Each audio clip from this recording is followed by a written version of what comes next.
หมาน้อยกินข้าวกันแล้วหลวงปู่เอาอาหารมาให้น้องหมาน้อยกินละอาหารเช้ากินมัมกินมาอ้าวหยิบไปซ่อนทำไมล่ะไปกินในที่นอนทำไมกินในถาดได้ลูกได้ลูกกินตรงนี้ไปกินในที่นอนเลอะเทอะหมดละด้านนี้ลูกด้านนี้น้ำตาลเข้มกับน้ำตาลขาวน้ำตาลขาวกินคนละถาดรถเลยกูจัดไว้ให้แล้วนั่น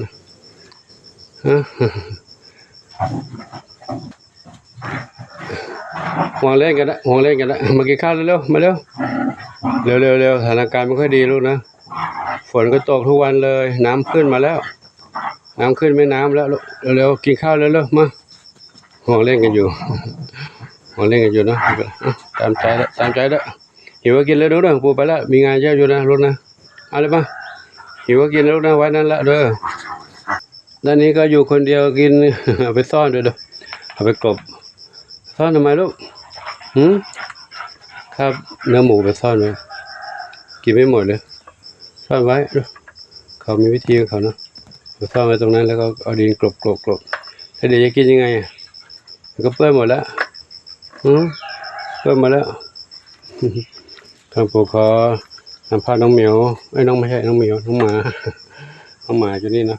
มาให้กับทุกท่านได้รับชมกันเดี๋ยวดูสถานการณ์น้ำก่อนน้ำขึ้นมาแล้วนะน้ำขึ้นมาตรงนี้แหละนี่มองเห็นตรงนี้เลยนี่ใกล้ๆบ้านน้องหมาน้อยนี่คือแม่น้ำวังน้ำขึ้นมาแล้วเหลืออีกประมาณเท่าไหร่3 เมตรทุกๆปีทุกๆเดือนที่ผ่านมานะจะแห้งยุบไปไม่เห็นน้ำนะทีนี้น้ำขึ้นมาแล้วฝนตกทุกวัน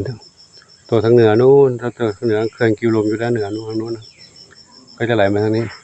ไหลลงนี้ไม่ใช่เขื่อนกิวลมเขื่อนกิวข้อหมาอยู่ทางนู้นไหลมาทางนี้ไหลลงไปนู้นผ่านไปสะพานแม่น้ำวังสะพานบ้านแป้นแล้วก็เข้าไปสู่แม่น้ำเข้าไปสู่เขื่อนกิวลมด้านใต้นู้น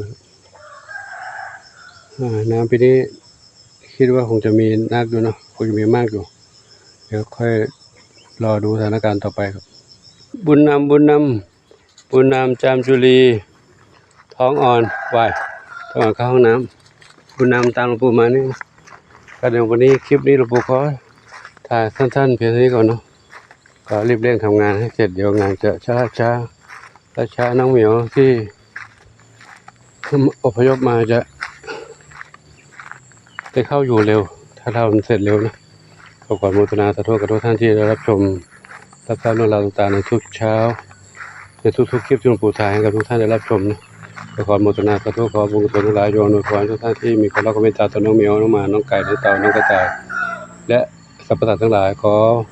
บุญกุศลทั้งหลายโยนขอให้ทุกท่านพบความสุขความเจริญมีความสุขกายสุขใจทุกปรารถนาเพื่อกันทุกคนทุกท่านเถิดสาธุอายุวโนสุขังพระลัง